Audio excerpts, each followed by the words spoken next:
Step 9. We made direct amends to such people wherever possible, except when to do so would injure them or others.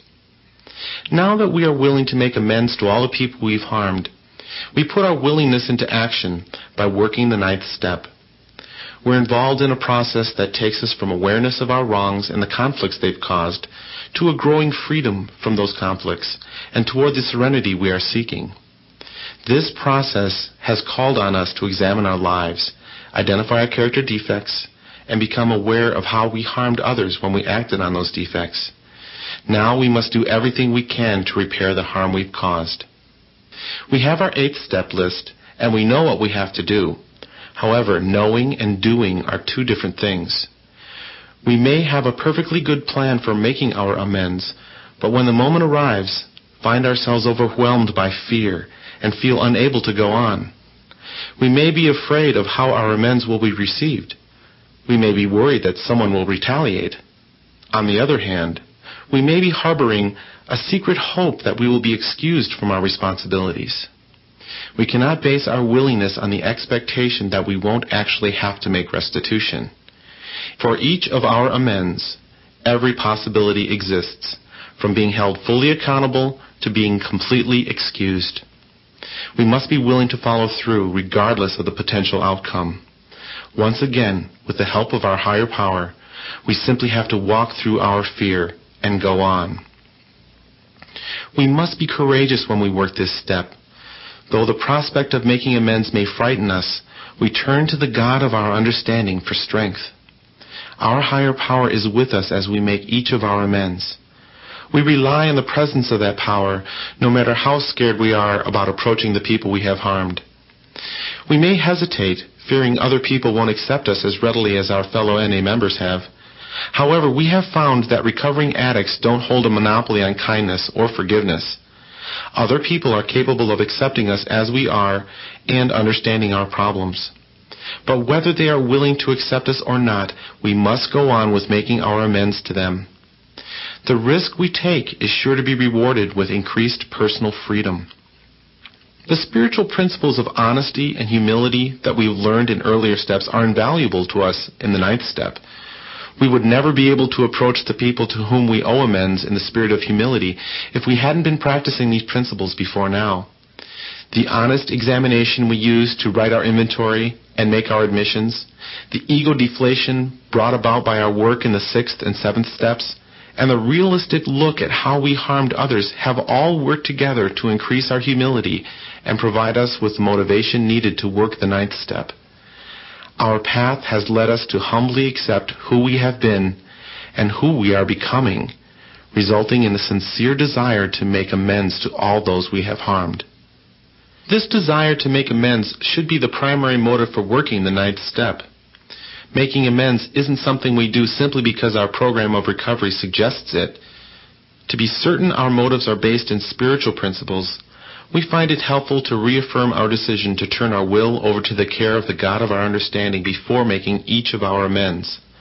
A power greater than ourselves will provide us with the guidance we need.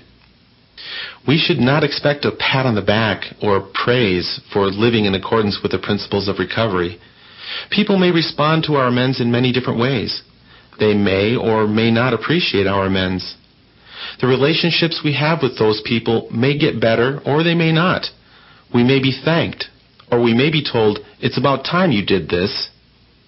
We must let go of any expectations we have on how our amends will turn out and leave the results to the God of our understanding. It is very important that we do our absolute best to make amends. Once we have done that, however, our part is finished. We can't expect our amends to magically heal the hurt feelings of someone we have harmed. We may humbly ask for forgiveness, but if we don't receive it, we let that expectation go, knowing we have done our best. As we are making amends, we ask ourselves if we are doing this because we are truly sorry and have a genuine desire to make reparations for what we've done. If we answer yes to this question, we can be assured that we are approaching our amends in the true spirit of humility and love. Keeping our humility in focus, we ask for help from our sponsor. Whenever possible, we discuss each of our amends with our sponsor before we set out to make it. We tell our sponsor what we are making amends for, what we are planning to say, and what we intend to offer to set the situation right. What we intend to offer as amends should be appropriate to the harm we caused. For instance, if we borrowed money from someone and never paid it back, we don't merely apologize, we pay the money back. We talk directly to the person we harmed and amend exactly what we did wrong. When we make amends to those we have held a resentment against in the past, an attitude of humility is imperative. We don't want to go to someone intent on making amends and end up in a shouting match over who was injured more severely. Even though we are sure to have amends to make to people who have also harmed us, we must set our hurt feelings aside. Our responsibility is to make amends for what we have done wrong, not to force others to admit how they have wronged us. In our experience, making amends is a two-stage process. Not only do we make amends to the person we've harmed, we follow up on those amends with a serious change in our behavior. We mend our fences and we mend our ways. For example, some of us may have destroyed someone's property while we were angry. When we make our amends, we not only apologize to the person and replace or repair the property, we back that up by repairing our attitudes. We amend our behavior, making a daily effort not to express our anger by damaging property anymore. Changing the way we live is a lifetime process and is perhaps the most significant amends we can make. Some of the people we've harmed, like our families or others we've been close to for a long time, have suffered for years. Amends of this nature can't be made in a 5-minute apology, no matter how heartfelt. Although an admission of wrong and an apology may be the starting point, we need to go on by making a concerted daily effort to stop hurting our loved ones. If we have neglected our families, we start spending time with them. If we have been thoughtless, always forgetting birthdays and anniversaries, we begin to be thoughtful instead, remembering those important events. If we have been inconsiderate, always wrapped up in what we wanted and needed, we now begin to be sensitive to the needs of others. Of course, we may not have an ongoing relationship with some of the people we have harmed.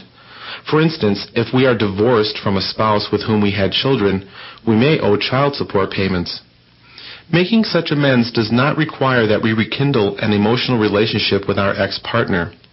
Remembering that our obligations are more than financial, we can work out a mutually acceptable plan to fulfill those obligations to our children. Because the action we take in this step can have a profound impact on other people, we don't want to just carelessly step out and start making our amends without first discussing them in detail with our sponsor. Some of us have felt compelled to make our amends on an impulse, just to ease our own conscience. However, we usually ended up doing more harm than good. Suppose that in our fourth step, we wrote about people we had secretly resented for years. Unbeknownst to those people, we had ridiculed, judged, and condemned them, or otherwise defamed their character to others. Because all that character assassination was taking place behind those people's backs, do we now go to them and confess? Certainly not. The ninth step is not designed to clear our conscience at the expense of someone else. Our sponsor will help us find a way to make appropriate amends without causing additional harm. Though it seems obvious that we wouldn't make direct amends in a situation where we would injure someone, we may find that we have questions about how to make direct amends when the person to whom we owe them is deceased, impossible to find, or lives thousands of miles away. There are many ways to make effective direct amends without doing it in person. If someone to whom we owe amends is deceased, we may find it very effective to write a letter saying everything we would say if the person were still alive. Then, perhaps, we may read that letter to our sponsor. It may be a noble desire to want to make amends in person to someone who lives thousands of miles away, but most of us lack the means to travel great distances solely for that purpose. In such situations, a telephone call or letter could serve the same purpose as an amends made in person. The people on our list who we can't find should remain on our list. An opportunity to make amends may present itself later on, even years later. In the meantime, we must remain willing to make those amends. Of course, we should never avoid making amends in person only because we are afraid of facing the person we have harmed. We make every effort to find the people we have harmed and make the best amends we can make. Choosing the best way to make amends requires careful consideration and time spent searching our conscience for what is right. Some of us have to face situations that can't be corrected. Our actions may have left permanent physical or emotional scars, or even cause someone's death. We must somehow learn to live with such things. We live with indescribable remorse over such acts and wonder what we could possibly do to make amends. This is where we have no choice but to rely on our higher power. We may have difficulty in forgiving ourselves, but we can ask for the forgiveness of a loving God. We sit down, become quiet in the presence of our higher power, and ask for guidance in what we should do. Many of us have found answers in dedicating our lives to helping other addicts and other forms of service to humanity. There are no easy answers for problems like these. We simply do the very best we can, relying on our sponsor and the God of our understanding for guidance. For many of us, the wreckage of our past includes such relatively minor things as outstanding arrest warrants for traffic violations, while others have committed crimes entailing very serious consequences. We may find ourselves in a dilemma over such issues. If we turn ourselves into the authorities, we may go to jail. If we don't, we may live in fear of being caught and sent to jail anyway. With the help of our sponsor and the God of our understanding, we are willing to do whatever it takes to maintain our recovery. We may also have to rely on legal advice before making such amends. Consulting a lawyer about these problems can be of great benefit. Especially troublesome financial amends may also require professional advice. Many of us have amassed debts at an alarming rate. We may owe financial amends that are beyond our means to pay in the foreseeable future. Some of us may owe bills that amount to more than we can conceivably earn in the next several years. Some of us rarely paid our rent, utility bills, or phone bills. We may have found it easier to uproot our lives and move rather than meet our financial obligations. Just as we do for all of our amends, we discuss our financial amends with our sponsor first. Some of us have begun providing for our families since we've been in recovery. They are dependent on us for their food and shelter. We usually find that we have to budget our money very carefully in order to meet our current living expenses while paying as much as possible on our old debts. We may resolve such situations by contacting our creditors, explaining our situation, and expressing our desire to settle our debts. We agree on a reasonable plan for paying off our debts, and we stick to it. This is an example of how living our amends is a process rather than a once-and-for-all occurrence.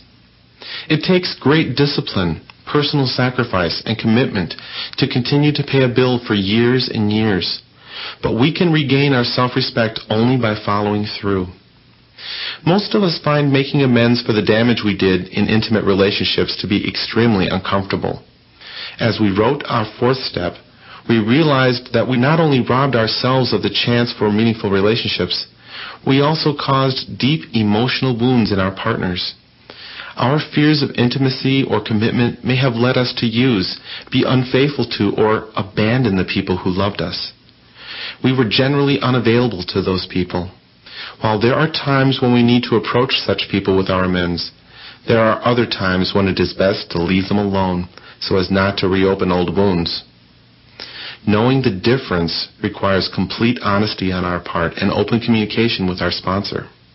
Whether or not we make direct amends to the people we've harmed in relationships, we definitely need to change the way we behave in our relationships today. If we ran from intimacy before, we need to sit down and learn to communicate with our partners. We must become more considerate, sensitive, and attentive to the needs of others. Sometimes, the only way we can make amends is to change the way we live.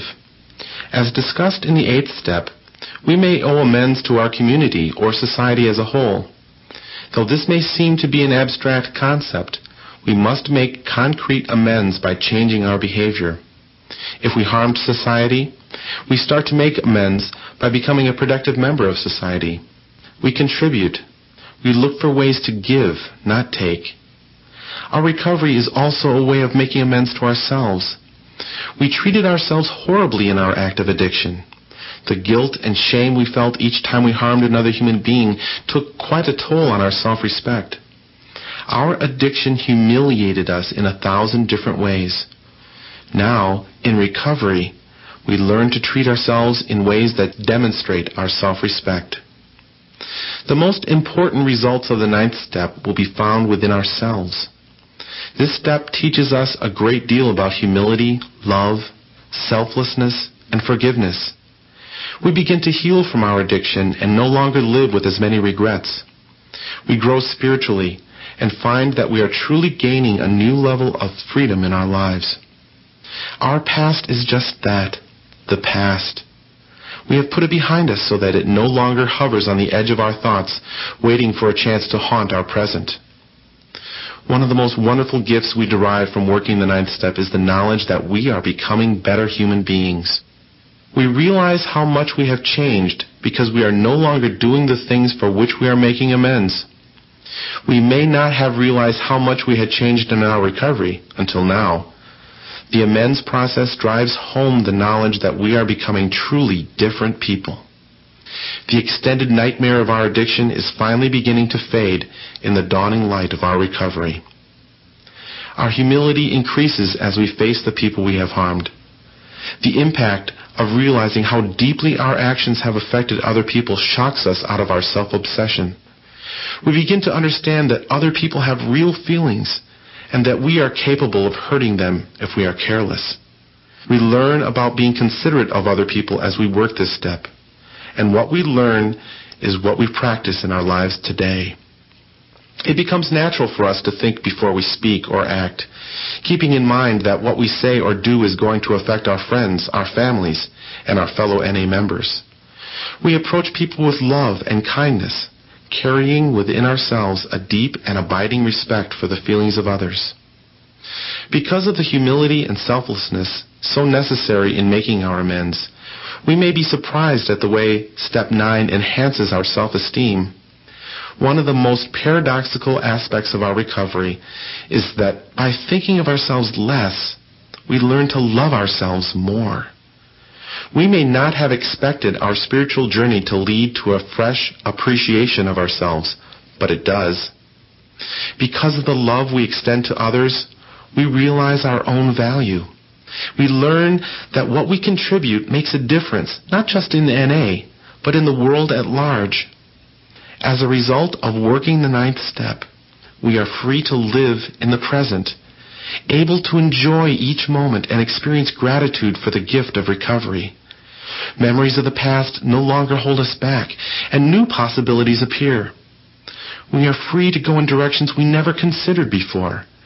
We are free to dream and to pursue the fulfillment of our dreams.